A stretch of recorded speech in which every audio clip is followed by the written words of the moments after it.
2009 ഇറങ്ങിയ പഴശ്ശിരാജയ്ക്ക് ശേഷം ഏകദേശം 16 വർഷം കഴിഞ്ഞിട്ടാണ് കാന്താര ചാപ്റ്റർ 2 ഇറങ്ങുന്നത്.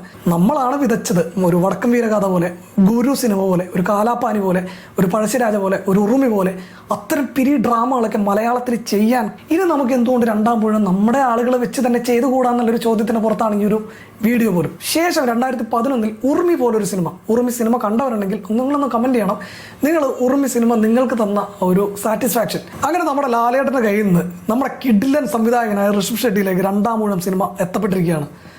നമുക്കറിയാം 1-2 ആഴ്ചയായിട്ട് ഈ വാർത്തയാണ് ഈ ഓൺലൈൻ മീഡിയകളിലും യൂട്യൂബിലും ഫേസ്ബുക്കിലും എല്ലാം. കൃത്യമായ കൈകളിലേക്ക് കൃത്യമായി ഭീമനായിട്ട് അഭിനയിക്കാൻ, കൃത്യമായിട്ട് സംവിധാനം ചെയ്യാൻ, ലോകോത്തര നിലവാരത്തിൽ കാന്താര പോലെയൊക്കെ സംവിധാനം ചെയ്യാൻ പ്രാപ്തനായ ഒരാൾ എന്ന നിലയിൽ വളരെയധികം യൂട്യൂബിലും ഫേസ്ബുക്കിലും ഓൺലൈൻ മീഡിയകളിലൊക്കെ ചർച്ച ചെയ്യപ്പെടുകയാണ്.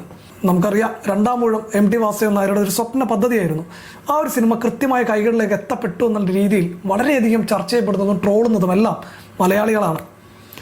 മോഹൻലാലിൻ്റെ കയ്യിൽ നിന്ന് ഋഷഭ് ഷെട്ടിയിലേക്ക്, അല്ലെങ്കിൽ രണ്ടാം മുഴുവൻ പോലൊരു വലിയ നോവലിനെ ഒരു സിനിമയാക്കി മാറ്റാൻ പ്രാപ്തിയില്ലാത്ത ഒരു ഇൻഡസ്ട്രി ആണെന്നുള്ള രീതിയിൽ കൂടിയാണ് ഇതിനെ പരിഹസിക്കപ്പെടുന്നത്. ഈ രണ്ട് കാര്യങ്ങളും നമുക്കൊന്ന് ചർച്ച ചെയ്ത് പോകണം. ഒന്നാമത്തെ കാര്യം നമ്മുടെ ഇൻഡസ്ട്രി, രണ്ടാമത്തെ കാര്യം ഋഷഭ് ഷെട്ടിയെക്കുറിച്ച് ഒന്ന് പറഞ്ഞിട്ട് പോകാം. ഋഷഭ് ഷെട്ടി കാന്താര 1 ഇറങ്ങിയതിനു ശേഷം ആ ഒരു കോൺഫിഡൻസിലാണ് കാന്താര 2 എന്നൊരു വലിയ പ്രോജക്റ്റായിട്ട് ഇറങ്ങുന്നത്.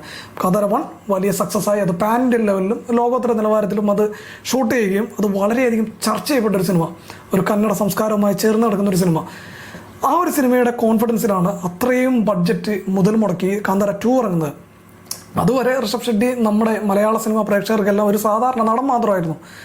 ആ സിനിമയ്ക്ക് ശേഷം ഋഷഭ് ഷെട്ടി എന്ന ഒരു നടൻ വലിയ രീതിയിൽ പ്രശംസിക്കപ്പെടുകയും അദ്ദേഹത്തിൻ്റെ ക്രാഫ്റ്റ്മാൻഷിപ്പ് നമുക്ക് പറയാതിരിക്കാൻ പറ്റില്ല. അദ്ദേഹത്തിൻ്റെ സംവിധാന മികവ് നമ്മൾ കണ്ടതാണ്. അദ്ദേഹം വളരെ ഡെഡിക്കേഷൻ ചെയ്ത് എടുത്ത ഒരു സിനിമയാണ് കാന്താര ചാപ്റ്റർ 2. നമുക്കറിയാം, നമ്മൾ പുച്ഛിക്കുകയല്ല, അദ്ദേഹത്തിനെ പരിഹസിക്കുകയല്ല, അദ്ദേഹത്തിനെ കൊണ്ട് പറ്റും. രണ്ടാം മുഴുവൻ പോലൊരു സിനിമ എടുക്കാൻ അദ്ദേഹത്തിന് പറ്റും, പ്രാപ്തനാണ്. പക്ഷേ രണ്ടാം മുഴുവൻ ഒരു മലയാളി എഴുതിയ ഒരു കഥ മലയാളത്തിൽ തന്നെയാണ് സത്യത്തിൽ നടക്കേണ്ടത്. അല്ലാതെ അത് അന്യഭാഷയിൽ പോയി എടുക്കേണ്ട സിനിമയല്ല. അതിന് ഒരുപാട് ഉദാഹരണങ്ങൾ ഞാൻ പറയാം. രണ്ട് രീതിയിൽ മോഹൻലാലിനെ കളിയാക്കുന്നു, മോഹൻലാലിനെ കൊണ്ട് കൂട്ടിയാൽ കൂടില്ല എന്നുള്ള രീതിയിൽ. ഒന്ന്, ഇത് അഭിനയിക്കേണ്ടതും ഈ ഋഷഭ് ഷെട്ടി തന്നെ അഭിനയിച്ചാൽ ഭീമൻ്റെ റോള് അതിമനോഹരമായി ചെയ്യുമെന്നുള്ള രീതിയിൽ മറ്റൊരു രീതിയിൽ പറയുന്നു. രണ്ട്, ഇൻഡസ്ട്രിക്ക് താങ്ങാൻ പറ്റാവുന്നതിൻ്റെ അപ്പുറമാണ് ഈ രണ്ടാം മുഴുവൻ എന്ന സിനിമ.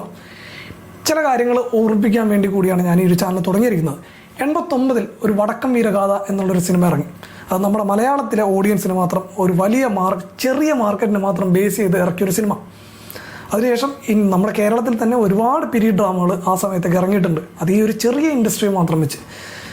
തമിഴ് തെലുങ്ക് ഇൻഡസ്ട്രികൾ ഒരു സൗത്ത് ഇന്ത്യ ലെവലിൽ അല്ലെങ്കിൽ പാൻ ഇന്ത്യൻ ലെവലിലൊക്കെ സിനിമ ചെയ്യുമ്പോൾ നമ്മളെപ്പോഴും ഇത്തരം വലിയ സിനിമകൾ പോലും ഒരു ചെറിയ വിഭാഗം പ്രേക്ഷകരെ മാത്രം ലക്ഷ്യമിട്ട് ഇറങ്ങുന്ന സിനിമകളാണ്, നമ്മളെ കൊണ്ട് പറ്റാഞ്ഞിട്ടല്ല. അതിനുശേഷം 20 വർഷത്തിന് ശേഷം 2009 പഴശ്ശിരാജ എന്നൊരു സിനിമ ഇറങ്ങി. അതും MTയുടെ തിരക്കഥ, ഹരിഹരൻ തന്നെ ഒരു സംവിധാനം, മമ്മൂക്ക തന്നെ അതിൽ അഭിനയിച്ചു. അപ്പോഴും നമുക്കൊരു പീരീഡ് ഡ്രാമ അല്ലെങ്കിൽ ഒരു കൊളോണിയൽ കാലഘട്ടത്തെ ഒരു കഥ പറയാൻ നമ്മളെ കൊണ്ട് സാധിച്ചു. അതും നമ്മൾ ഈ ഒരു ചെറിയ ഓഡിയൻസിനെ കൊണ്ട് മാത്രം എടുത്ത സിനിമയാണ്. അത് വളരെ ബ്ലോക്ക് ബസ്റ്ററായി നല്ല രീതിയിൽ അതിന് വരുമാനമൊക്കെ കിട്ടി. ശേഷം 2011 ഉറുമി പോലൊരു സിനിമ, ഉറുമി സിനിമ കണ്ടവരുണ്ടെങ്കിൽ നിങ്ങളൊന്ന് കമൻറ്റ് ചെയ്യണം, നിങ്ങൾ ഉറുമി സിനിമ നിങ്ങൾക്ക് തന്ന ഒരു സാറ്റിസ്ഫാക്ഷൻ, നിങ്ങൾക്ക് തന്നൊരു ഫീല്, അത് നിങ്ങളൊന്ന് കമൻറ്റ് ചെയ്ത് പോയാൽ അത്രയും നല്ലത്. കാരണം ആ ഒരു സിനിമ തിയേറ്ററിൽ കണ്ട, പത്മയിലാണോ കവിതയിലാണോ എന്ന് ഓർക്കല്ല, തിയേറ്ററിൽ 2 തവണ കണ്ട ആളാണ് ഞാൻ. ആ സിനിമ തന്നൊരു ഫീല് അത് പറഞ്ഞറിയിക്കാൻ പറ്റില്ല. അത് ഇപ്പം അറിയാം, എല്ലാവരും പറയുന്ന ഉറുമിനെ കുറിച്ച് പറയുന്നുണ്ട്. കാലം തെറ്റി ഇറങ്ങിയ സിനിമ, കാലഘട്ടത്തിന് മുന്നേ കഥ പറഞ്ഞ സിനിമ, സന്തോഷ് ശിവൻ സംവിധാനം ചെയ്ത് റസൽ ബൂക്കിട്ടി ശബ്ദമിശ്രണം കൊടുത്ത് ഇപ്പോൾ ലോകോത്തര നിലവാരമുള്ള ടെക്നീഷ്യന്മാരും പിന്നണിക്കാരൊക്കെ അല്ലെങ്കിൽ നടന്മാരൊക്കെ നമ്മുടെ ഈ ഇൻഡസ്ട്രിയിൽ തന്നെ ഉള്ളപ്പോൾ നമ്മൾ അന്യഭാഷയിലെ ഒരു സംവിധായകൻ വന്നാലേ ഇത് ശരിയാവുള്ളൂ എന്ന് പറയുന്നതിൽ ഇതെനിക്ക് മനസ്സിലാവുന്നില്ല. അത് ശരിയായ നടപടിയല്ല. ഈ ഉറുമി എന്ന സിനിമ തമിഴിൽ എടുക്കണം എന്നുള്ള രീതിയിലുള്ള ഒരു പ്രൊഡക്ഷൻ സൈഡിൽ നിന്നൊരു ഇത് വന്നപ്പോൾ പൃഥ്വിരാജ് സുകുമാരൻ എന്ന ഒരു നടൻ, അദ്ദേഹത്തിൻ്റെ ഒരു മാത്രം നമുക്ക് ഇവിടെ മനസ്സിലാകും. സിനിമ പ്രേക്ഷകൻ എന്ന നിലയിൽ അദ്ദേഹത്തിന് ഒരു ദീർഘവീക്ഷണത്തോടുള്ള അദ്ദേഹത്തിൻ്റെ പല കാര്യങ്ങളും അത് സിനിമയ്ക്ക് മുതൽക്കൂട്ടായിട്ടുണ്ട്. അത് എടുത്തു പറയുക തന്നെ വേണം. ഉറുമി പോലൊരു സിനിമ നമ്മൾക്ക് വേണം, നമ്മൾ ചെയ്താൽ മതി എന്നുള്ളൊരു സിനിമ. നമുക്കറിയാം, ഒരു ഹിസ്റ്ററി സിനിമയാണത്. അതിനൊരു ഫിക്ഷനായിട്ട് കൂട്ടി കുഴച്ചിട്ടാണ് ഈ ഒരു സിനിമ. അത്ര ഗട്ട്സ്, അത്ര ധൈര്യം അതിൻ്റെ പ്രൊഡ്യൂസർമാർക്ക് വേണം. അത് ആ രീതിയിലേക്ക് ഉറുമി പോലൊരു എപ്പിക്ക് 2014 14 വർഷം കഴിഞ്ഞിട്ടാണ് കാന്താര ചാപ്റ്റർ 2 ഇറങ്ങുന്നത്. 2009 ഇറങ്ങിയ പഴശ്ശിരാജയ്ക്ക് ശേഷം ഏകദേശം 16 വർഷം കഴിഞ്ഞിട്ടാണ് കാന്താര ചാപ്റ്റർ 2 ഇറങ്ങുന്നത്. 2009 പഴശ്ശിരാജയുടെ ഒപ്പം ഇറങ്ങിയ ഒരു സിനിമ ധീര, അന്ന് രാജമൗലി സംവിധാനം ചെയ്ത് ആ ഒരു സിനിമയോടുകൂടി വളരെയധികം ബൂസ്റ്റപ്പ് കിട്ടിയ ഒരു ഇൻഡസ്ട്രിയാണ് തെലുങ്ക് സിനിമ ഇൻഡസ്ട്രി. രാജമൗലിക്കും അതോടുകൂടി വലിയൊരു ബൂസ്റ്റപ്പ് കിട്ടി. ആ ഒരു സമയത്ത് പഴശ്ശിരാജ് ചെയ്യാൻ പറ്റിയ സമയത്ത്, 2011 ഉറുമി ചെയ്യാൻ പറ്റിയ സമയത്ത്, ഈ സമയത്ത് നമ്മൾ എവിടെ എത്തി നിൽക്കുന്നു എന്നുള്ളത് ചർച്ച ചെയ്യാതെ രണ്ടാം ഊഴം പോലൊരു സിനിമ നമ്മൾക്ക് ചെയ്യാൻ പറ്റില്ല എന്ന് പറയുന്നതിലെ ഗ്രാഹ്യം എനിക്ക് മനസ്സിലാവുന്നില്ല. അപ്പോൾ നമ്മൾ എവിടെ എത്തി നിൽക്കേണ്ടതാണ് എന്ന് ആലോചിക്കുമ്പോഴാണ് നമ്മുടെ ഇവിടുത്തെ മാർക്കറ്റ്, നമ്മളുടെ ഓഡിയൻസിനെ നമ്മൾ ആലോചിക്കുന്നത്. പക്ഷേ ഇപ്പം ഈ ഒരു കാലഘട്ടത്തിൽ നമ്മൾ ഏറെയധികം ദൂരം സഞ്ചരിച്ച് കഴിഞ്ഞു മലയാള സിനിമ. ഒരു കൊറോണ വന്ന സമയത്ത് കണ്ടന്റ് വൈസ് നമ്മുടെ മലയാള സിനിമ വ്യാപകമായി പ്രചരിക്കപ്പെടുകയുണ്ടായി.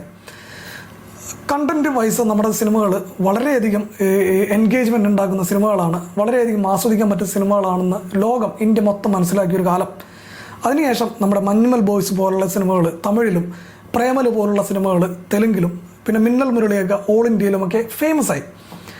അങ്ങനെ നിൽക്കുമ്പോഴാണ് നമുക്ക് ലോക പോലൊരു സിനിമ കിട്ടുന്നത്. അപ്പോൾ OTTയിലും ഒരു ലോക നിലവാരത്തിൽ ഏറ്റവും കുറഞ്ഞ ചിലവിൽ നമുക്ക് സിനിമ എടുക്കാൻ പറ്റുന്ന ദുൽഖറിനെ പോലെയുള്ള ക്രിയേറ്റർമാർക്ക് ഒരു മാർഗ്ഗനിർദ്ദേശം ഒരു ഇൻഡസ്ട്രിക്ക് ആകെ ഒരു ഗുണമാവുന്ന വിധത്തിൽ ചെയ്ത് വെച്ചപ്പോൾ ഇനി നമുക്ക് എന്തുകൊണ്ട് രണ്ടാം ഊഴം നമ്മുടെ ആളുകളെ വെച്ച് തന്നെ ചെയ്തുകൂടാന്നുള്ളൊരു ചോദ്യത്തിന് പുറത്താണ് ഈ ഒരു വീഡിയോ പോലും. നമ്മളാണ് വിതച്ചത്. ഒരു വടക്കൻ വീരഗാഥ പോലെ, ഗുരു സിനിമ പോലെ, ഒരു കാലാപ്പാനി പോലെ, ഒരു പഴശ്ശിരാജ പോലെ, ഒരു ഉറുമി പോലെ അത്തരം പിരി ഡ്രാമകളൊക്കെ മലയാളത്തിൽ ചെയ്യാൻ പ്രാപ്തിയുള്ള ഒരുപാട് സംവിധായകരും തിരക്കഥാകൃത്തും പ്രൊഡ്യൂസർമാരും നടന്മാരും ടെക്നീഷ്യന്മാരും നമുക്ക് സ്വന്തമായിട്ടുണ്ട്. റസൽ പൂക്കുട്ടിയുണ്ട്, സന്തോഷ് ശിവനുണ്ട്, ഇഷ്ടംപോലെ ആൾക്കാരുണ്ട് നമുക്ക്. ആ സമയത്താണ് നമ്മൾ പറയുന്നത് നമ്മളെ കൊണ്ട് കൂട്ടിയാൽ കൂടില്ല. നമ്മുടെ മോഹൻലാലിനെ മമ്മൂട്ടിയെ വെച്ച് പരസ്പരം പഴിയാരി അങ്ങോട്ടും ഇങ്ങോട്ടും ആ ഒരു ഫാനിസത്തിൻ്റെ പേരിൽ അങ്ങോട്ടും ഇങ്ങോട്ടും കളിയാക്കി സമയം കളയുന്നതിലും നല്ലത് നമ്മുടെ ഇൻഡസ്ട്രിക്ക് ഗുണമുള്ള രീതിയിൽ നമുക്ക് വർത്തമാനം പറയുന്നതല്ലേ. നമുക്കറിയാം ആ ഒരു അടിയിൽ മോഹൻലാലിനെ വേണ്ട, ഈ ഭീമനായിട്ടും നമ്മുടെ ഋഷഭ് ഷെട്ടി തന്നെയാണ് നല്ലതെന്നുള്ള രീതിയിൽ പറഞ്ഞപ്പോൾ അതിനെ പ്രതികൂലിച്ച് അനുകൂലിച്ചും ഒരുപാട് പേരുണ്ട്. മലയാളത്തിൽ ഒരു നോവൽ മലയാളത്തിൽ തന്നെ നടക്കണം എന്നുള്ള രീതിയിൽ സംസാരിക്കുന്നവരുണ്ട്. അത് ഋഷഭ് ഷെട്ടി ചെയ്താലേ ശരിയാവുള്ളൂ എന്ന് പറയുന്നവരുണ്ട്. അവരെല്ലാം അറിയേണ്ട കാര്യം, നമ്മൾ മറന്നു പോകരുത് നമ്മുടെ ഇൻഡസ്ട്രിയിൽ പണ്ട് നടന്നിരുന്ന ഒരു സിനിമകളുടെ ഒരു ആഴവും പരപ്പും. നമ്മൾ ഒരു ചെറിയ ഇൻഡസ്ട്രി വെച്ച് മാത്രം മലയാളത്തിൽ അത്തരം വലിയ സിനിമകൾ, വലിയ ക്ലാസിക് സിനിമകൾ നടന്നെങ്കിൽ നമ്മൾ ഇന്ന് എവിടെ എത്തി നിൽക്കണ്ടായിരുന്നു. നമ്മൾ കർണൻ പോലൊരു സിനിമ പൃഥ്വിരാജ് ചെയ്യാൻ പോയി, അത് പിന്നീട് ഡ്രോപ്പ് ചെയ്തു. ഒരുപാട് സിനിമകൾ അത്തരത്തിൽ നമ്മുടെ ഇവിടെ ഇറങ്ങാൻ പോയിട്ട് സിനിമകളൊക്കെ ഡ്രോപ്പ് ചെയ്ത്. അന്നത്തെ പ്രശ്നം മാർക്കറ്റും ആ ഓഡിയൻസുമാണ്. ഇന്ന് സ്ഥിതി മാറി. ഇന്ന് നമ്മൾ ഒരുപാട് ഏറെയധികം ക്വാളിറ്റിയിലാണെങ്കിലും ആ ഒരു സിനിമ കണ്ടന്റിലാണെങ്കിലും നമ്മൾ ഏറെ മുന്നിലാണ്. നമുക്കിനി അച്ചീവ് ചെയ്യാൻ സാധിക്കാത്ത ഒന്നുമില്ല. അതുകൊണ്ട് തന്നെ MT വാസുദേവൻ നായരുടെ സ്വപ്ന പദ്ധതി, MT ഒരു മലയാളിയായിരുന്നു, MT കേരളത്തിൻ്റെ എല്ലാമായിരുന്നു. അത്തരം സിനിമ, ഈ രണ്ടാം ഊഴം പോലൊരു സിനിമ ഇവിടെ തന്നെ ഈ ഇൻഡസ്ട്രിയിൽ തന്നെ നടക്കണം. അതിപ്പം ലാലേട്ടൻ അഭിനയിച്ചാലോ ആരഭിനയിച്ചാലോ, ലാലേട്ടനെ ഫാനിസത്തിൻ്റെ പേരിലോ അല്ലെങ്കിൽ ഏതെങ്കിലും രീതിയിൽ മമ്മൂട്ടി ലാലേട്ടനെ എഴുതിത്തള്ളുകയും ഇകഴ്ത്തുകയും ചെയ്യുന്ന ഒരു സമീപനം നമ്മൾ മലയാളികൾക്കുണ്ട്. മറ്റ് ഇൻഡസ്ട്രികളിൽ അങ്ങനെ ആരാധന വെച്ച് ഇങ്ങനെ പരസ്പരം പഴിയായിരുന്ന കല്ലെറിയുന്ന പ്രവണത ഉണ്ടോ എന്ന് എനിക്കറിയില്ല. പക്ഷേ നമ്മുടെ ലാലേട്ടനൊക്കെ ചെയ്തു വെച്ച ഗുരു പോലുള്ളൊരു സിനിമ, അല്ലെങ്കിൽ റീസെൻ്റ് ആയിട്ട് ലാലേട്ടൻ അഭിനയിച്ച സിനിമകൾ വെച്ചാണ് രണ്ടാം ഊഴം പോലൊരു സിനിമ ലാലേട്ടനെ കൊണ്ട് കൂട്ടിയാൽ കൂടില്ല എന്ന രീതിയിൽ പറയുന്നത്. അത് നമ്മുടെ ഇൻഡസ്ട്രിയിലെ താരങ്ങളെയും എടുത്ത് അലക്കുന്നൊരു പ്രവണത, ആ ഒരു പ്രവണത മാറ്റി തന്നെ നമ്മുടെ ഇൻഡസ്ട്രിക്ക് ഏറെ ഗുണം ചെയ്യും. പ്രത്യേകിച്ച് ഭയങ്കര ദീർഘവീക്ഷണമുള്ള ദുൽഖറിനെ പോലുള്ള ക്രിയേറ്റർമാർ, വളരെ ഗട്ട്സ് എടുത്ത് വളരെ വലിയ രീതിയിൽ ഗട്ട്സ് എടുക്കാൻ പ്രാപ്തനായ പൃഥ്വിരാജിനെ പോലുള്ള ആളുകളൊക്കെ ഈ ഇൻഡസ്ട്രിയിലുള്ള, ബേസിൽ ജോസഫിനെ പോലുള്ള ആളുകൾ, ലോകയുടെ സംവിധായകൻ, ഒരുപാട് സംവിധായകർ നമുക്ക് ഇവിടെ തന്നെ ഉണ്ട്.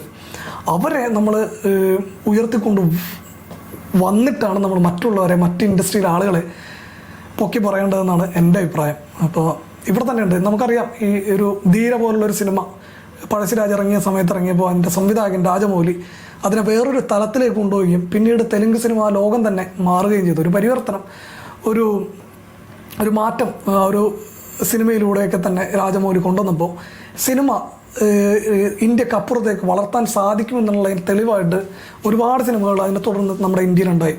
ദങ്കൽ പോലുള്ള സിനിമകളുണ്ടായി, പിന്നെ ശങ്കറിൻ്റെ തന്നെ രജനീകാന്തിനെ വെച്ചുള്ള സിനിമകളുണ്ടായി.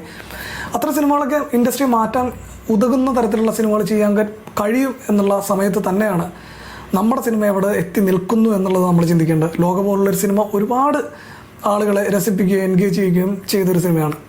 അപ്പോൾ ഇത്തരം ഒരു വെറും ഒരു തർക്കങ്ങൾക്ക് അപ്പുറത്തേക്ക് നമ്മുടെ മലയാള ഇൻഡസ്ട്രിയെ കൈപിടിച്ചുയർത്തേണ്ടത് നമ്മൾ തന്നെയാണ്. വിതച്ചത് നമ്മളാണ്.